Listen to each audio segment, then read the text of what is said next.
Theresa Bernstein first came to my attention when I was reading rather obscure diary entries by Walter Tittle, a neighbor of Edward Hopper. He was telling about how he, Theresa Bernstein, Edward Hopper, John Sloan, and others were installing an exhibition at New York's MacDowell Club in 1918.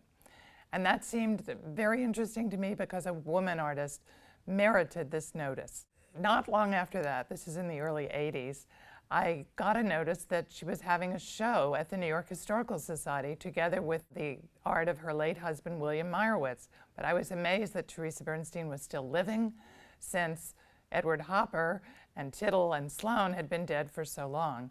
I called her up, I went to see her, and I was just so impressed with her gusto for life and with her artwork.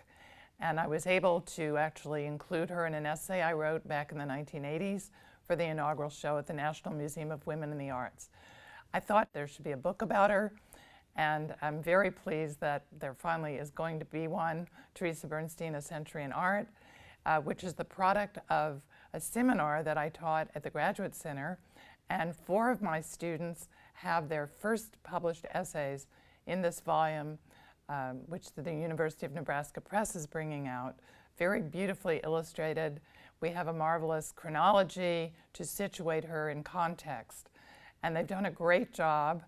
Among the other things, the students' research went into a wonderful website, which one of the students, Elsie Young, has designed on the CUNY server. It's quite educational, and I think it's going to mean a lot more scholarship and interest in the artist Theresa Bernstein. So I'm really, really excited about that. Bernstein's art is really special. She really captured New York and New Yorkers. She had such empathy for people, whether she saw readers at the public library or unemployed women looking for jobs at an employment agency or immigrants getting off a boat in New York. She also spent her summers in Gloucester, Massachusetts, an artist colony. She went from 1916. And one of her best friends and neighbors there was Stuart Davis, and the two of them both became very passionate about jazz.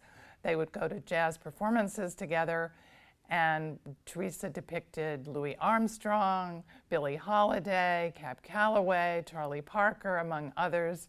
She loved music even before she discovered jazz. She grew up going to the opera in Philadelphia with her parents, and she continued going to the opera in New York, especially with her beau, William Meyerowitz, who sang in the chorus of the Metropolitan Opera to earn extra money. And so music is a central theme for Theresa Bernstein.